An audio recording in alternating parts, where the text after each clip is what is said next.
Hi guys, it seems the leaders of political parties either want to sugarcoat things or tell barefaced lies.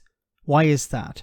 Trust in politics has reached an all-time low, and the Conservative Party hasn't cornered that market completely. However, the biggest event in modern British history has to be Brexit, an exercise based completely on lies. Every lie we tell incurs a debt to the truth. Sooner or later that debt is paid. The debts of Brexit are now being paid through fewer workers, less investment and reduced public services. Here Chris Patten, former Tory chair and governor of Hong Kong, called out those continuing to bury their heads in the sand and told the truth. And the truth is we're in one hell of a mess. Yeah. Our GDP per capita now is less than not only France, Germany, the Netherlands, it's lower than Ireland. It's lower, for heaven's sake, than Lithuania.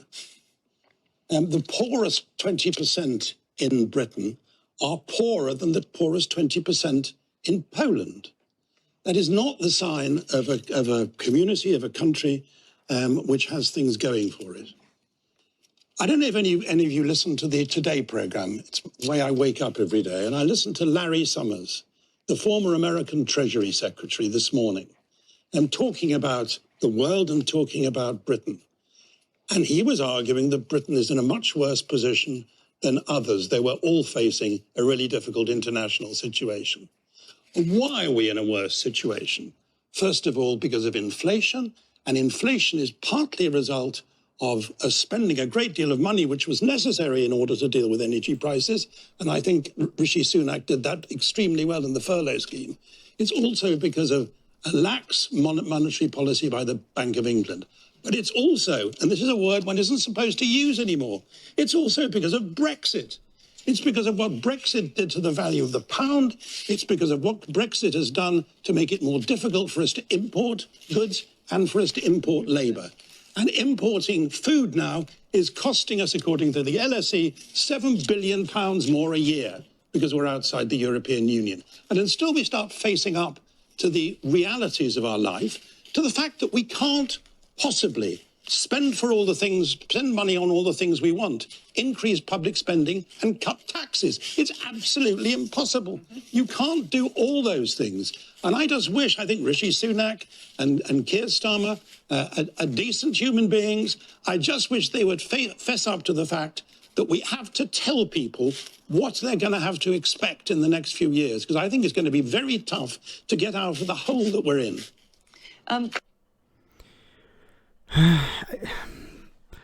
What more can you say? You know, I said before about Brexit based on lies. But following Brexit, who was put in charge? Boris Johnson. A compulsive, pathological liar. Somebody who spent his entire career lying to people. Lying when he was a journalist, lying when he was Mayor of London, lying when he was an MP, lying when he was a minister, lying when he was Prime Minister. And he was defended when he lied. Like, there was a time, I think, many years ago, when politicians would level with the public. They would say, these are the problems we're facing. If you go back to World War II, Winston Churchill, he told the public, we're facing a serious threat here. We have to work together. It's going to be difficult. We're going to lose people. But we have to work together to overcome this great threat, this great challenge. But we don't see that today with politicians.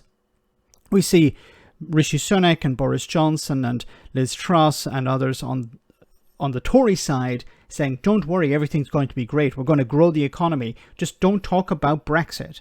And then on the Labour side, they're talking about, well, we're going to make Brexit work. A lie. You can't make Brexit work. I know we can try and interpret all of this, but I think we need politicians who will level with the public, who will come down and say, this is the reality we're facing. This is what we have to do. We're facing a massive shortfall when it comes to revenue because of Brexit, because of the policies that have been in place over the last 13 years. It's going to be difficult, but we have to work together. Come with me and let's try and make it better. That's what the politicians have to be saying. This idea that everything's going to we can tinker around the edges of the trade deal or around Brexit itself, and we're going to make it better. This is not being honest with the public. Things are going to get much worse before they get better. New checks are coming in October if they haven't been already postponed. If they're postponed, they will eventually come in some stage. This is going to drive up prices once again at a time when people are struggling, where people are relying on food banks. This is another thing, and I mentioned, and I lost my rag in one of the live streams. How is it possible that people are not complaining? Politicians are not standing up in Parliament and shouting the truth, calling out the racists and bigots, saying, let's stop listening to these people. These people are not helping us. They're hindering the country.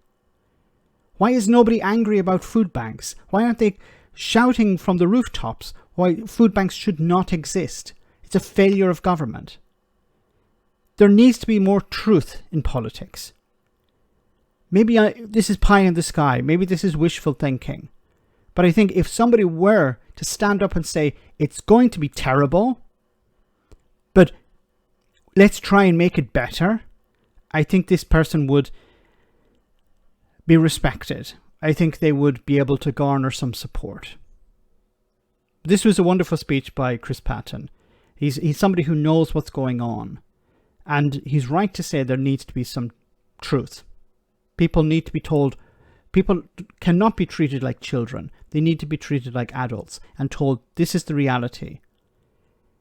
Let me know in the comment section, guys, what you think. As always, your comments are greatly appreciated. Thanks a lot.